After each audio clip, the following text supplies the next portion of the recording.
So Anne, thank you so much for being here. And I just wanted you to share a little bit about your journey in Get Your Body Back and working with me. So why don't you tell me the condition you were in when you first came to me? Okay. I first called Amanda after I had been trying to deal with this situation on my own and with some traditional medicine um, and holistic medicine. But I came to Amanda after 6 months of trying to heal myself. And do you want me to say, Amanda, what I had tried to do Yeah, for sure. myself? Go ahead. Hmm. Yeah, so my situation was I had a lump in my throat. It felt like a plum pit. I think they call it that in Chinese medicine. I didn't have it when I swallowed, so it wasn't when I ate. So I was lucky to get into a gastrointestinal um, doctor who did a scope and found that there were no issues and tried to put me on a PPI. I've had luck getting rid of issues through food. So my first thought was to stop eating wheat, dairy, sugar, caffeine, alcohol, um, all of those things. And it was interesting because I lost 15 pounds in a month. So when I went in to go for my scope, my weight was down 15 pounds, which was a bit of a shock to me. Hmm. And then uh, the results came back and there was nothing there. And he wanted me to go on the PPI, which I did try for 10 days and it didn't seem to do anything. I was getting acupuncture at the time, and she thought it was my spleen.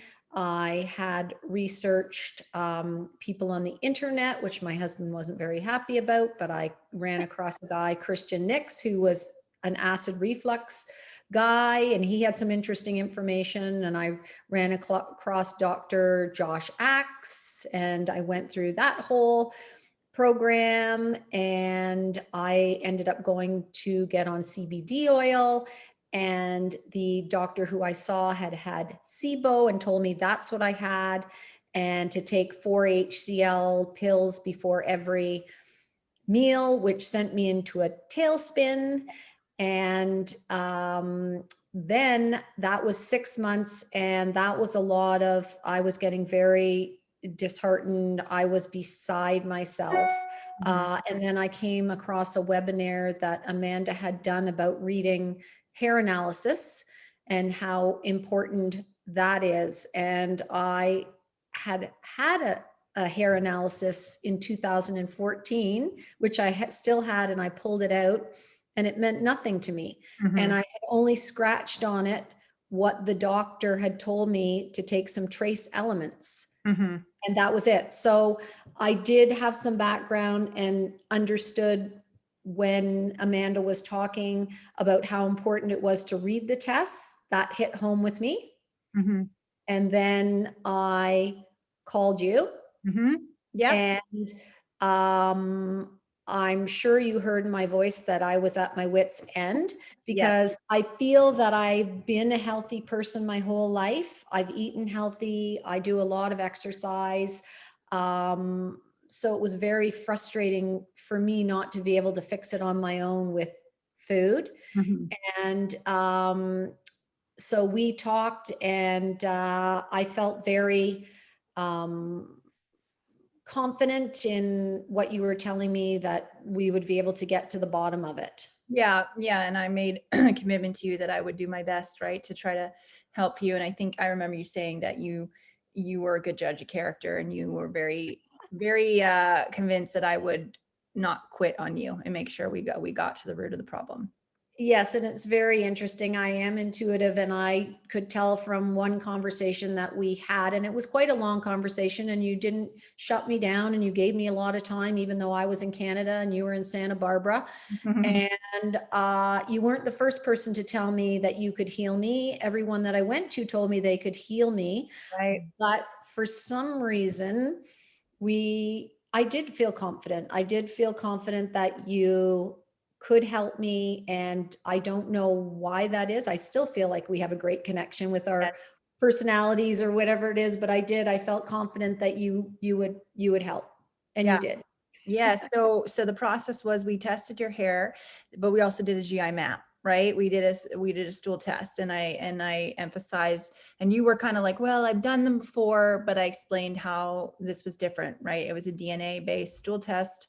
And we, Yes, and I wish I had done it for people who are watching this. I wish I had done it a bit earlier mm-hmm, in the program. mm-hmm. That was the only thing, because I felt like it needed to be done, and we did the hair analysis, but then I waited quite a while, and I should have done it Yeah. straight I away think just to people, get. yeah, I think people are hesitant to make that leap, one, because it's so expensive. It's definitely not the cheapest test, to do the stool test. But most of the times on the HTMA, which we did see, we could see issues with your liver, we could see issues with your gut. Like, we can give a good indication that that test needs to be done. So I always offer the HTMA first, because it's something people can kind of like, it's not expensive, so it's easier to do. And a lot of people have a hard time making that leap, because but it's really key. And I feel like everybody should really do an HTMA and a GI map to get full picture of what's going Yes. on.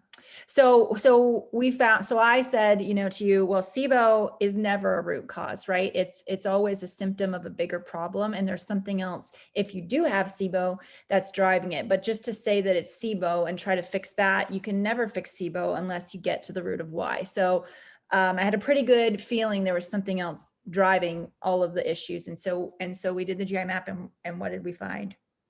We found a parasite, Uh-huh. which was called blastohominus, Uh-huh. and we found a very low amount of H. pylori. Mm-hmm. And to backtrack also, when I went to my gastrointestinal doctor, he gave me a blanket answer of, you have no H. pylori, you have no celiac, or I don't even know how he tested for that, just doing a scope on my stomach, but Right. whatever, that was not correct. So we Yeah. found blastohominus, but a small amount of H. pylori. And you had said to me, I feel like when we get rid of the blastohominus, Mm-hmm. which is a very dangerous like parasite to have, because it leads to so many other Yeah. health issues, Mm-hmm. that the H. pylori is going to rear its ugly head. Mm-hmm. And so that is exactly what happened. So Yes. again, that Yes. was another sort of thing that reconfirmed how good you are at what you do, Oh, because I thought, oh, I can't, those are big words. Like, I don't know if that's going to happen. And also I have to give you a shout out for when I had the blastohominus, I wasn't sure what I should be eating, what else I should be doing, what else. And you said to me, you need to watch this gentleman from New Zealand. I cannot remember his name, mm-hmm. but follow what he tells you to do. I'm going to give you the supplements and you need to take those, but follow what he says. And I went on there, and I do like a glass of wine or a cold beer, and I had been having a little glass of wine. And he said, if you want to get rid of this blastohominus, zero alcohol. So Right. I'm assuming that's like a big factor, which I don't really know. Like, maybe it makes sense to most people, but I was just like, whatever. And I followed him and took your supplements, and we got rid of it, We did. which, And I which, want to which commend is you great. for being, because Anne really did listen to everything I did, and she did everything full-heartedly, full faith, and I appreciate that. But also, the goal was not to stay there, right? The goal is not to stay in a restricted state where you can never have a glass of wine or eat things you like, right? That was always what I told you, is we want to not, right? Because a lot of people are like, well, you just have to restrict these things forever. No. And that was another thing you kept saying, I know, because I would be like, Amanda, what should I be eating? And what should I be doing? And you were like, you do have there are certain things at certain times you told me, but basically you were about that. You were like, there shouldn't have to be any real food restrictions. I mean, of course, it goes without saying we're going to eat healthy food and Yes. good Yes. food and nutritious food, but Right. yes. So I was kind of like, I questioned you a lot, I know, on the food, Mm-hmm. but Mm-hmm. it's because I was grasping, like, Right. I wanted to get the full value if I had to eat certain things and take the supplements. Mm, And at times I did. The guy from New Zealand was like, eat certain things. And I did everything. And, you yep. have to commit. Yes. So we got rid of blasto, and then sure enough, H. pylori, which often hides behind it, which cannot be seen a lot by traditional stool tests, but also on the GI map, there's a lot of misunderstanding, even from big companies who look at a GI map and say, oh, our product worked because you only have a low amount of H. pylori showing up. And I was pretty confident with you that there was a bigger amount there and we were going to reveal it as it went. So even a small amount was too much to be sensed on the GI map. And a lot of people get confused on that. So I was pretty adamant that I believed this infection was driving a lot of your symptoms with your GERD and with your stomach acid, right? So we went to work doing a couple of different protocols to get to the root of the H. pylori, and we had to do a few things. And it was like layer by layer, your results of H. pylori actually went up on your test results, which was super frustrating. You almost quit on me. You were like, F this, I'm done. Crying. Yes. But I was confident it wasn't new H. pylori that was coming in. It was H. pylori that had always been there that was being revealed as we removed the biofilms and we were doing protocols. It was getting released. So we didn't quit, and we finally got it. Yes. And that was, again, shout out to you who, you know, respected that I was beside myself. Mm-hmm. And I loved your confidence. And you were like, stick with me. I'm going to figure this out. I'm going to talk to the people I need to talk to, and we're going to get some answers. And if you stick with me, like, give it one more try. And then if this doesn't work, we'll move on. And you know what? It worked that time. So it was Well, I amazing. think the point of having a coach, obviously, I'm not an expert in everything. I don't know everything. And my goal is I'm going to walk with you and we're going to be detectives together to figure out what's going on. And if I don't know the answer, I'm going to find the best expert I know, and I'm going to get the answers from them to help you. And that's what I've always done in my practice. Of there's all sorts of different issues and everybody can't be an expert in everything. I know what I know about H. pylori. I know what I know about minerals, but there's always someone more. And so I'm never beyond searching to get you the help. And that's really, you can't have pride in that sense, because a lot of practitioners, I think they get frustrated. They think they know the answers. And if it doesn't work, they'll just get frustrated, And so I think it's important to be humble and to say, I don't know what's going on. Let's find out. Let's find something else that works. And I feel more confident in somebody who is willing to admit that and ask questions. Yeah, 100%. Like, yeah. So the biggest thing when Anne came to me was okay, so there's a couple things. We also had a lot of stress going on emotionally in your life. And so we addressed that, right, through the clearing calls and the emotional work. Talk a little bit about that role and what that did for your journey as well. Oh, okay. Well, I had never any never, personal issues you don't want to. I just want you to yeah, explain the role of the emotional work and how it has impacted your journey. yeah, I had never done emotional work. Uh-huh. And so it was all new to me. I love the way that we went about it, with the Zoom calls, and you would lead a meeting and you tap into a lot of, your childhood, and you tap into, my favorite was the feminine energy, because I was such a, oh my goodness, like a spinning top all the time, being busy doing my activities and not really appreciating, looking at things when I was walking. And that whole, idea to just stop and take time. And it doesn't mean you are not being an achiever anymore. It means that you just have a different way of looking at things, and it's called feminine energy. And I just think I take it with me all the time now, like when I find, even when I'm getting stressed. And also the calls that we did, I really enjoyed being on there with people who were in the same boat. We had lots of tears and support for what everyone was going through. So it was really nice to have that safe group to talk with, because I do have a lot of caring friends and family. I'm very blessed in that way. But sometimes you don't want to talk to them about Yes. that stuff. And so, it was just really nice to have people who understood and, Yeah. didn't care. But those clearing calls, they bring up a lot of emotional stuff.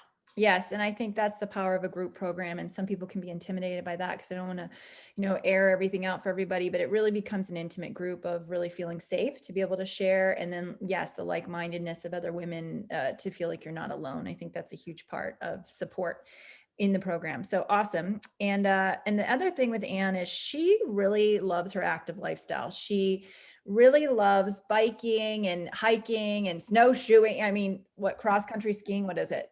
Yeah, cross country skiing, And she really, golfing, yeah, everything, water skiing. all of We it. She couldn't do anything because she had zero energy and she just wanted to get her life back. And so, Anne, tell us a little bit about that and where you're at now that you're done. That Yeah, I was thinking if we talk about that today, honestly, Amanda, like when I came to you, I had been, and throughout the program, even when we had started together, I had to go back to my GP and ask her to give me a mono test Mhm. because I just didn't even feel like doing any activities, like basically lying on the couch and being underweight for me and not having the energy. And then when I spoke to somebody, this guy that was at the CBD clinic, he said, if you have a gut infection, then you can't be exercising. Like that's the worst thing you can do. Mhm. And so I just kind of laid low. And then I think when we did the HTMA and I started getting on um, some supplements For minerals. for what my issues were. Mhm. I'm not going to say it wasn't like I was hit over the head one day. It was just kind of all of a sudden, like, I think it was in the winter time that it was huge. This winter, I had been not doing anything. And then all of a sudden, I just went out to cross country ski and it was like I was back. I Yeah. was going like for a 2-hour cross country ski. And I think I got in touch with you and I was like, I just cross country skied for 2 hours Right. and I was like on fire and I don't know what happened. Like, I don't know. And it had been quite a few different protocols, as you like to call them, of rounds of supplements. And something came back. I have no idea, but I got my energy back and I have it back now. And I had a full summer of biking and doing all my activities and, You feel great. and I feel great. Yeah. And then now, just to let people know, so in the healing process, there are protocols, there are things to do to get you to that place. And there's a lot of that for a while. But then we get to a point where, like this summer, right, we're not restricting eating anymore. You're not on piles of supplements.